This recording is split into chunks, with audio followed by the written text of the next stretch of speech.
The morning sun cast long shadows across the training compound as Commander Sarah Chen adjusted her rifle scope for the third time. The three Army generals standing 30 yards away were having what they thought was a private conversation, their voices carrying just enough for her to catch fragments about women in combat roles and unrealistic expectations. General Morrison, a decorated Vietnam veteran with silver hair and a permanent scowl, gestured toward the shooting range where Sarah had been practicing since dawn. "I don't care what the Pentagon says about integration. Some things require more than political correctness," he muttered to his colleagues, General Bradley and General Torres. Sarah had earned her Navy SEAL Trident through 2 years of the most grueling training the military could offer. She survived Hell Week when 60% of her class dropped out. She completed underwater demolition exercises that left grown men sobbing. She mastered combat diving, parachute operations, and urban warfare tactics that most soldiers never even attempted. Yet here she was, still proving herself to men who questioned her presence based on nothing more than outdated assumptions. The irony wasn't lost on her. These same generals had requested this demonstration after reading her classified mission reports from Afghanistan and Syria. Her sniper record spoke for itself: 47 confirmed eliminations, including a shot that saved an entire platoon from an ambush in Kandahar. But numbers on paper apparently meant less than their personal comfort zones. "Gentlemen," Sarah called out, her voice cutting through their murmured conversation, "I believe you wanted to see a demonstration of long-range precision shooting?"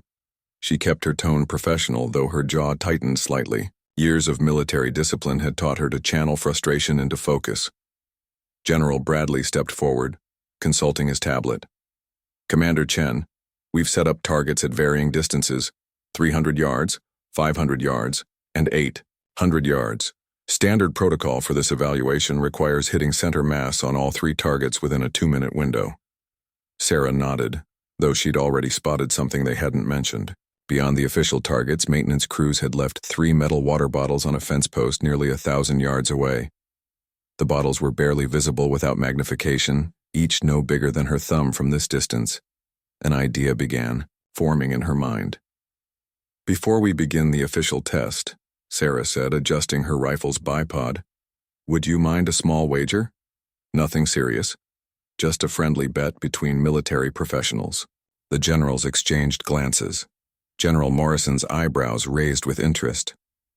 "What kind of wager, Commander?" Sarah smiled, the kind of smile that had made insurgents nervous during her 3 combat deployments. "If I can hit all 3 official targets in under 90 seconds, you gentlemen agree to recommend full integration of qualified female personnel into all special operations units. No restrictions, no separate standards." "And if you miss?" General Torres asked, his skepticism evident. "Then I'll submit a formal request for transfer back to conventional Navy operations. No appeals, no complaints." Sarah's confidence was absolute, but the stakes made even her steady hands feel slightly heavier. The generals huddled briefly before Morrison nodded. "Agreed, but we want clean hits, center mass. No arguments about scoring." Sarah positioned herself. Behind her rifle, a modified M24 that she'd customized over years of field experience. The weapon felt like an extension of her body, familiar and reliable. She controlled her breathing, letting her heart rate settle into the rhythm she'd perfected through countless hours of training and real-world applications. Through her scope, the first target came into crystal clarity at 300 yards. This was the easy shot, the kind she could make in her sleep. But Sarah's mind was already calculating wind speed, temperature, humidity, and a dozen other factors that would affect the longer shots.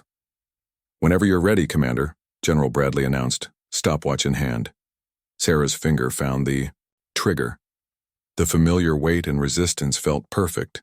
She'd made shots like this under enemy fire in sandstorms during night operations with limited visibility. Today, in perfect conditions with no one shooting back, should have felt simple. But the weight of representation pressed down on her shoulders. She wasn't just shooting for herself.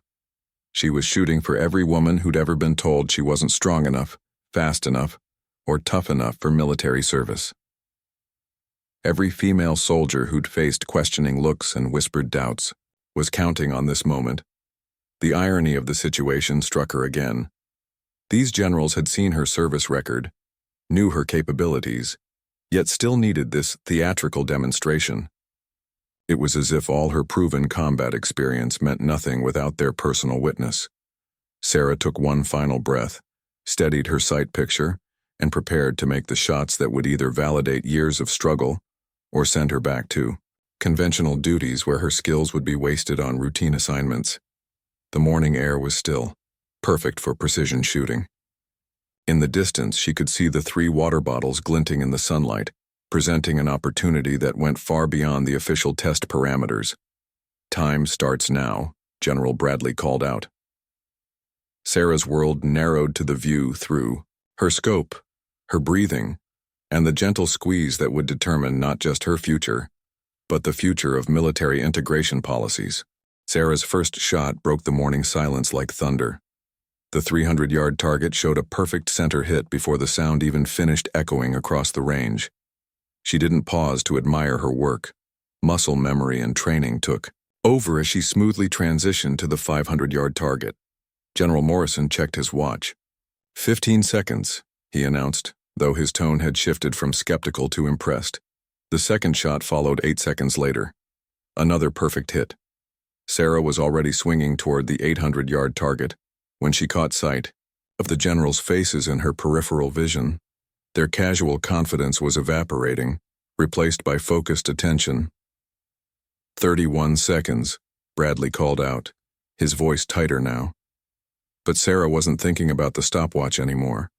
Her mind had moved beyond the official test to those 3 water bottles gleaming in the distance. The shot would be nearly impossible, over 900 yards in an unpredictable crosswind that had started picking up as the morning progressed. The third official target fell with surgical precision at 43 seconds. Sarah should have stopped there, claimed her victory, and walked away with the recommendation she'd earned. Instead, she kept her rifle trained downrange. "Time," General Torres announced. All 3 targets hit, well under the 2-minute requirement. His grudging respect was evident in his voice. Sarah remained motionless behind her scope, studying the distant bottles. The wind had shifted, coming from the southeast now at maybe 8 miles per hour. At this distance, even a slight miscalculation would send her shot wide by several feet. "Commander?" General Morrison stepped closer. "The test is complete. You've proven your point." "Actually, sir, I haven't finished proving my point yet." Sarah's voice was steady, but there was something in her tone that made all 3 generals pay closer attention. "You see those maintenance bottles on the fence post nearly 1,000 yards out?" Bradley squinted into the distance, then pulled out binoculars. "I can barely see them. What about them?" "I'm going to hit all 3, without adjusting my position or changing ammunition." Sarah's bold declaration hung in the air like a challenge to physics itself. The generals exchanged uncertain looks. "General," Torres shook his head. "Commander, that's not part of the evaluation. You've already exceeded requirements." "This isn't about the evaluation anymore," Sarah replied, her eye still pressed to the scope. "This is about showing you what's possible when you stop underestimating people based on assumptions." Through her scope, the bottles looked impossibly small. Each one represented a shot that would challenge even Olympic-level marksmen. The distance alone made it difficult, but the improvised nature of the targets, their irregular placement, the way they caught and reflected light differently, added layers of complexity she hadn't initially considered. Sarah began calculating, the shot in her head. Bullet drop at this distance would be significant. The projectile would arc high before gravity pulled it down toward the target. Wind drift would push the bullet laterally, requiring her to aim several feet to the left of where she wanted to hit. Her breathing slowed to the rhythm she'd learned during her most dangerous missions. In Syria, she'd made a similar shot to eliminate a sniper who was pinning down a rescue team. In Afghanistan, a 900-yard shot had taken out an IED triggerman just seconds before he could detonate explosives under a convoy. But those had been life-or-death situations where adrenaline sharpened her focus.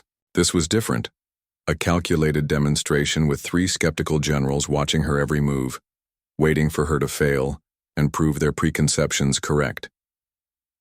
"The first bottle is slightly closer," she murmured, more to herself than the observers. Maybe 870 yards. Wind's going to push the bullet about 2 feet right at that distance. She adjusted her point of aim, finding the sweet spot that would compensate for all the environmental factors working against her. The crosshairs settled on empty air well to the left and above the first bottle. "This is impossible," General Morrison said quietly, but his voice carried a note of anticipation rather than dismissal. Sarah's finger found the familiar resistance of the trigger. Her world contracted to the space between her eye and the distant target. Years of training, combat experience, and pure determination converged into this single moment. The rifle bucked against her shoulder.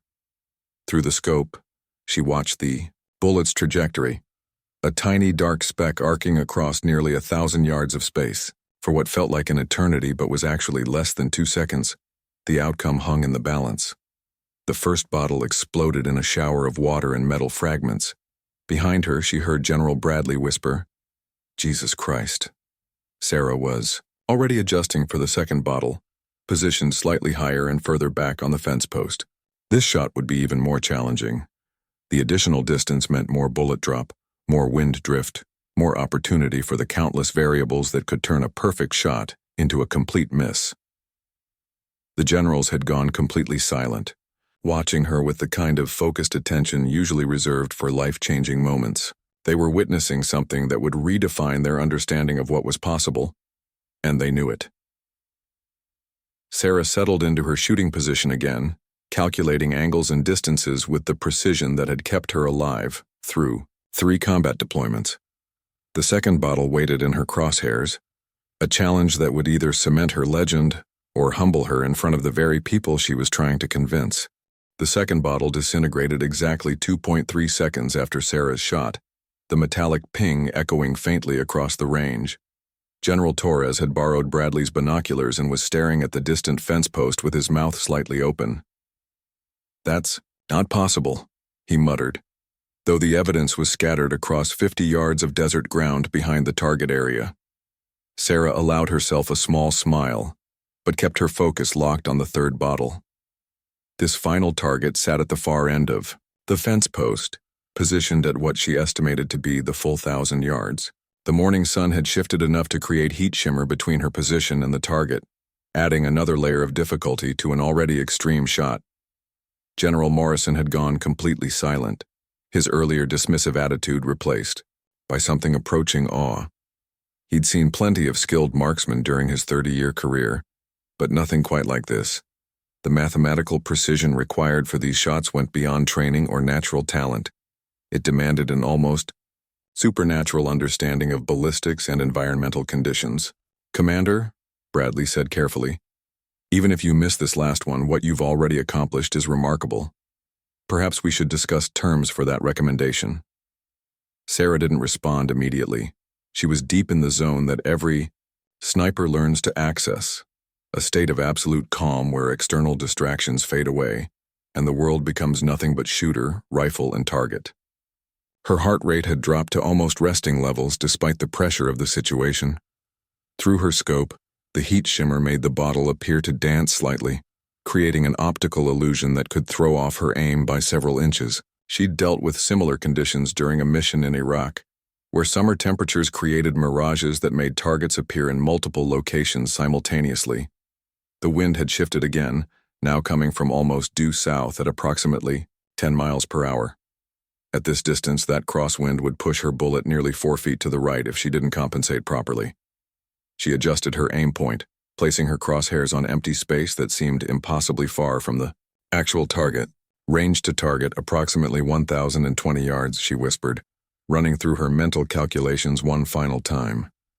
Wind drift, 4.2 feet right. Bullet drop, 18.6 feet. Temperature compensation, minimal. The generals couldn't hear her quiet analysis, but they could see the intense concentration on her face. This wasn't just marksmanship anymore. This was a masterclass in applied physics and human precision working in perfect harmony. Sarah's breathing slowed to the rhythm she'd perfected during countless hours of meditation and training. In through the nose for 4 counts, hold for 4, out through the mouth for 4. Her body became perfectly still, the rifle an extension of her will rather than a separate tool. The crosshairs settled on their calculated position. Sarah began applying pressure to the trigger with the pad of her index finger, following the technique that had been drilled into her during thousands of practice sessions. Smooth, consistent pressure, no jerky movements that could throw off the shot at the last moment. But just as she reached the critical point of trigger break, a memory flashed through her mind. It was from her first deployment, when her team leader had told her that the difference between good snipers and great ones wasn't accuracy. It was the ability to perform under pressure when everything was on the line. This shot represented more than just marksmanship. It was about proving that excellence had nothing to do with gender, race, or background. It was about demonstrating that when someone dedicates their life to perfecting their craft, they can achieve things that seem impossible. To observers, Sarah's finger completed its movement. The rifle fired with a crack that seemed to split the morning air. Through the scope, she watched the bullet's trajectory arc high against the blue sky, a tiny projectile carrying the weight of her entire career and the hopes of countless other women in military service. The bullet reached its apex and began its descent toward the distant target. At this range, she could actually see it falling, a dark speck against the bright desert background. The heat shimmer made it difficult to track, but her trained eye followed its path as it dropped toward the fence post. Time seemed suspended as the bullet covered the final 100 yards of its journey. The generals behind her had gone completely quiet, holding their breath as they watched through binoculars. Even the usual sounds of the training facility, distant machinery, vehicle engines, shouted commands, seemed muted in anticipation. Sarah kept her scope trained on the target area, her body motionless despite the tension of the moment. She'd done everything possible to ensure a successful shot. The rest was up to physics, ballistics, and the months of preparation that had brought her to this moment. The bullet struck with a metallic clang that was barely audible at such distance. Through her scope, Sarah watched the third bottle explode into fragments that scattered across the desert floor like confetti, celebrating an impossible achievement. Behind her, she heard General Morrison's voice, quiet but filled with something that sounded like reverence.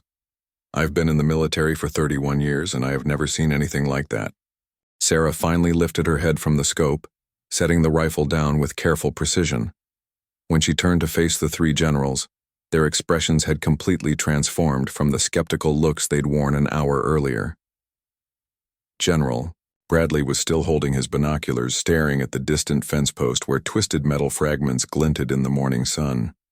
"Gentlemen," Sarah said, her voice steady despite the magnitude of what she'd just accomplished, "I believe we had an agreement about that recommendation." General Morrison stepped forward, his weathered face showing a mixture of respect and something approaching disbelief. "Commander Chen, in my 31 years of military service, I've worked with Army Rangers, Marine Force Recon, Delta Force, operators, and Navy SEALs. What you just demonstrated goes beyond anything I've witnessed from any of them." The admission clearly cost him something.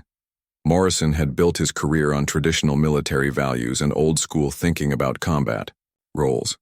But he was also a professional soldier who recognized exceptional skill when he saw it, regardless of his personal prejudices. General Torres nodded slowly, lowering his own binoculars. "Those shots, the mathematics alone should have made them impossible. How did you calculate for the heat shimmer, the wind variations at different distances?" Sarah allowed herself a small smile. 18 months in Afghanistan's mountains, sir. You learn to read conditions when your teammates' lives depend on your accuracy, plus about 10,000 practice rounds over the past 2 years, working on shots at increasing distances. What she didn't mention was the countless hours she'd spent studying ballistics manuals, weather patterns, and advanced marksmanship techniques. While other officers were attending social events or playing golf, Sarah had been on ranges, perfecting skills that few people could even comprehend. General Bradley shook his head in amazement. The official test required 3 targets at varying distances within 2 minutes. You completed that in under 45 seconds, then followed up with 3 shots that most snipers couldn't make with unlimited time and perfect conditions. "The why question now," Morrison said, his tone becoming more formal, "is what we do with this information." You've certainly earned that recommendation we discussed. But frankly, Commander, what you've demonstrated here suggests capabilities that go far beyond normal special operations assignments. Sarah had been expecting this response. Exceptional performance in the military often led to exceptional responsibilities and exceptional scrutiny. She'd seen other operators get pulled from field assignments and stuck behind desks because their skills were considered too valuable to risk in combat. Sir, with respect, I didn't join the Navy SEALs to become a demonstration case or a training instructor. I signed up to serve my country in the most challenging assignments available. Those shots weren't about showing off. They were about proving that qualified personnel should be evaluated on performance, not assumptions. Morrison nodded thoughtfully. Understood. But the Pentagon is going to want to study your techniques, understand how you achieved accuracy levels that exceed our current training standards. There's talk of developing new sniper programs based on the methods that produce results like this. Sarah had mixed feelings about becoming a case study. Part of her wanted to return to operational units where her skills could make a real difference. But another part recognized the importance of advancing military training programs and breaking down barriers for future generations of service members.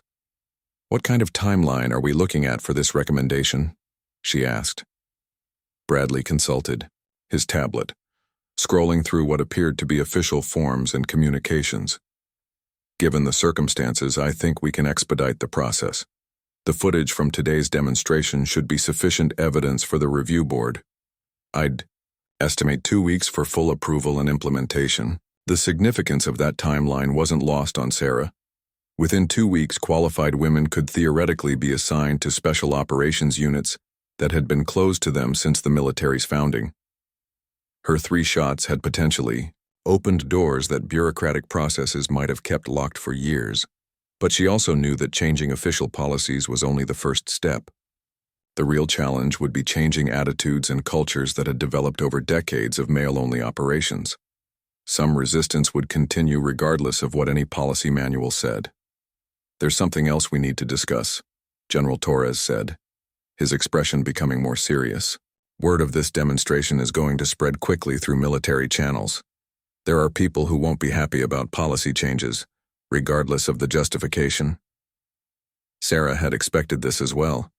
Change always created opponents, especially when it challenged long-held beliefs about military traditions.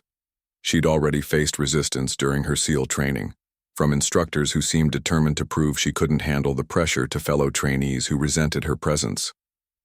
Sir, I've been dealing with resistance since the day I enlisted. What happened here today doesn't change my commitment to serving my country effectively. If some people have problems with that, it's their issue to resolve, not mine. Morrison's expression showed approval at her response. Good attitude, Commander, but you should know that your performance today is likely to attract attention from the highest levels of command. The Secretary of Defense has been pushing integration initiatives, and you've just provided exactly the kind of evidence he needs to support those policies. The conversation was interrupted by the arrival of a military vehicle approaching across the desert. Sarah could see several officers inside, apparently drawn by reports of the unusual demonstration taking place at the range. Word was already beginning to spread about what had happened here. Looks like our private evaluation is about to become less private, Bradley observed, watching the approaching vehicle.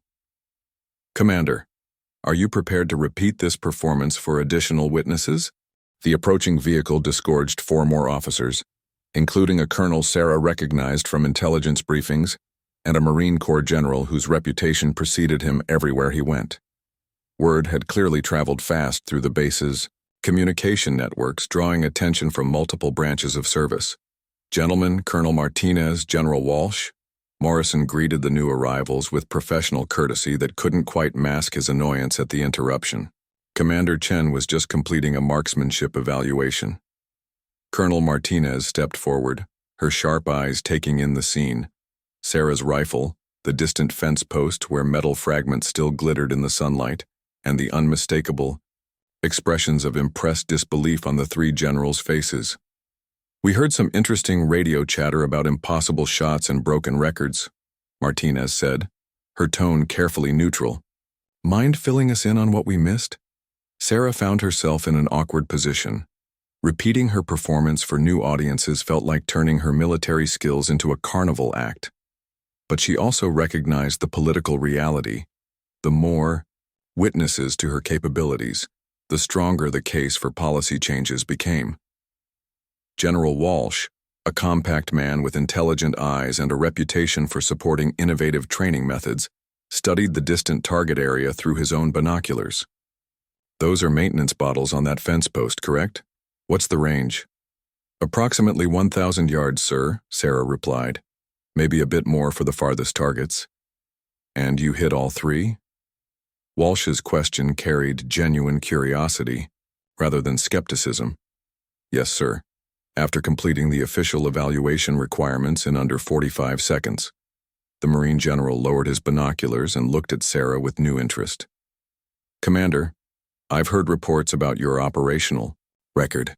Syria, Afghanistan, several classified missions, but this," he gestured toward the target area, "this suggests capabilities beyond anything in your file." Sarah realized that her demonstration was taking on a life of its own. What had started as a simple evaluation to satisfy 3 skeptical generals was becoming something much larger, a pivotal moment that could influence military policy for years to come. "Sir, I'd like to point out that exceptional marksmanship is just one component of special operations effectiveness. The real test of any operator comes during actual missions under stress when teammates are counting on your performance." Colonel Martinez nodded approvingly. "Well said, Commander. But you have to admit that what happened here today raises some important questions about our current selection and training standards." The conversation was developing into exactly the kind of high-level policy discussion that Sarah had hoped to avoid. She preferred letting her operational record speak for itself, rather than becoming a symbol for larger debates about military integration. But General Bradley had clearly decided that this was a teachable moment that shouldn't be wasted. "Colonel Martinez, General Walsh, I think it's important that you understand the context of today's demonstration. This wasn't just exceptional shooting. This was a deliberate response to questions about women's capabilities in combat roles." Sarah watched the dynamics shift as the new arrivals processed this information. She could see wheels turning as they considered the implications, not just for their immediate commands but for military policy at the highest levels. "The Pentagon has been asking for concrete evidence to support integration policies," Walsh said thoughtfully. "What happened here today provides exactly that kind of evidence, but it also creates some challenges we need to think through carefully." Sarah didn't like where this conversation was heading. She demonstrated her capabilities to prove a point about individual performance, not to become a poster child for military social engineering. "Sir, with respect, I hope my service record can be evaluated on its own merits, rather than as part of larger policy debates. I've completed 3 combat deployments with distinction. My unit ratings are consistently excellent. The shots I made today were just one small demonstration of trained skills." Colonel Martinez smiled slightly. "Commander, whether you like it or not, you've just become part of a much larger conversation. The question now is how we handle the attention this is going to generate." As if summoned by her words, another vehicle appeared on the horizon, this one moving faster than the first.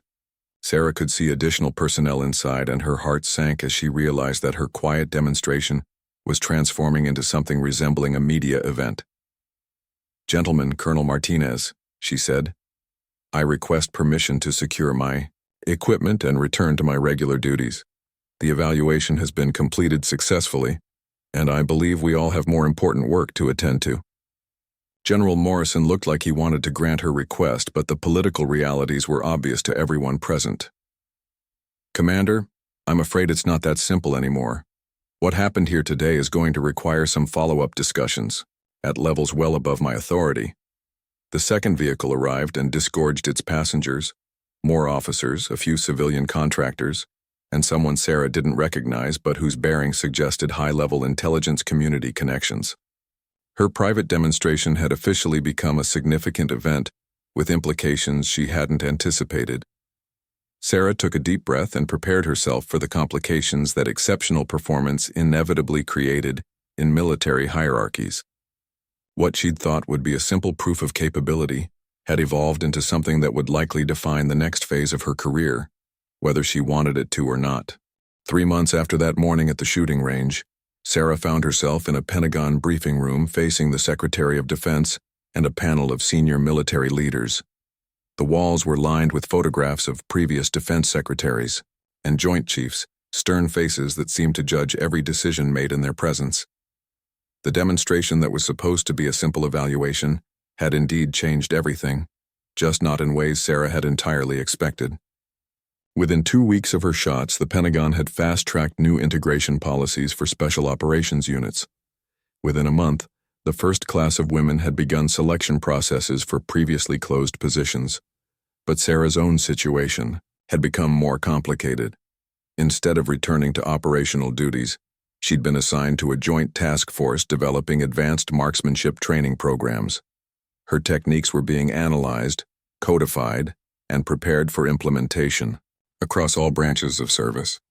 "Commander Chen," the secretary said, consulting a thick folder that Sarah knew contained detailed analysis of her shooting performance, "your demonstration has accelerated integration timelines by approximately 2 years. The evidence you provided gave us exactly what we needed to overcome institutional resistance." Sarah maintained her military bearing, but inside she felt conflicted. She was proud that her skills had opened doors for other qualified women, but frustrated that her own career had been sidetracked into administrative roles. "Sir, I appreciate the opportunity to contribute to policy development, but I respectfully request consideration for return to operational assignments. My team in Afghanistan is preparing for a mission that could benefit from my specific skill set." General Morrison, who had become an unlikely advocate after witnessing her performance, leaned forward. "Commander, the mission you're referring to has been classified above your current clearance level. However, I can tell you that the intelligence community has requested your involvement specifically because of capabilities you demonstrated." This was news to Sarah. She'd assumed that her shooting demonstration had typecast her as a training instructor rather than an operational asset. The possibility of returning to real missions sparked immediate interest. "What kind of involvement, sir?" The secretary exchanged glances with several other officials before responding. "There's a situation developing in Eastern Europe that requires precision engagement capabilities at extreme ranges. Traditional sniper teams have been unable to achieve the accuracy necessary for mission success." Sarah felt her pulse quicken. This sounded like the kind of challenge she'd trained for, the reason she'd pushed herself to master techniques that most people considered impossible. "The target parameters exceed normal operational requirements," continued General Walsh, who had apparently become part of the planning committee. "We're looking at potential engagement distances of 1,200 yards or more in adverse weather conditions, with minimal opportunity for range estimation or environmental calibration." These were exactly the kinds of parameters that Sarah had been preparing for during her months of extreme range practice. The shots that had impressed the generals were actually conservative compared to some of the challenges she'd been working on. "Sir, I'd like to volunteer for this assignment," she said without hesitation. The secretary nodded, apparently expecting this response. "Before we discuss specifics, there are some things you need to understand. This mission will be highly classified, with operational security requirements that go beyond normal special operations protocols. Success could prevent a significant international incident. Failure could have consequences at the highest levels of government." Sarah had operated under similar pressure before, but never with such explicit acknowledgement of the political stakes involved. It was both thrilling and sobering to realize that her individual performance could influence international events. Additionally, General Morrison added, "This assignment will likely make you the first woman assigned to certain types of classified operations. There will be scrutiny from multiple directions, people hoping you succeed, people hoping you fail, and people analyzing every aspect of your performance for future policy decisions." This was the burden Sarah had been carrying since her first day in SEAL training, the knowledge that her performance would be judged not just on individual merit, but as representative of all women seeking similar opportunities. "Sir, I've been operating under that kind of scrutiny for my entire military career. It's not going to change how I approach the mission." Colonel Martinez, who had become something of a mentor in the month since the shooting demonstration, spoke up. "Commander, there's one more thing you should know. The target for this operation isn't a typical military objective. Intelligence. Suggests we're dealing with someone who has similar capabilities to your own. Exceptional marksmanship skills, advanced training, and experience in high-stakes operations." The implications were clear. This wouldn't just be a long-range shot against a stationary target. This would be a confrontation between two highly skilled operators, each trying to eliminate the other across distances that pushed the absolute limits of rifle accuracy. Sarah felt a familiar sensation, the combination of nervousness and excitement that preceded her most challenging missions. This was what she'd trained for, what all those hours on the range had been preparing her for. "When do we begin mission planning?" she asked. The secretary smiled for the first time during the meeting. "Your transport leaves for the briefing location. In 2 hours, Commander. Pack for extended operations in cold weather conditions. And Commander..." He paused, looking directly at her. "The whole world will be watching this one, even if they never know it happened." As Sarah left the Pentagon briefing room, she realized that the morning when she'd laughed at 3 skeptical generals had been just the beginning of a much larger story. Now she faced the ultimate test of the skills and determination that had brought her this far. The real mission was about to begin.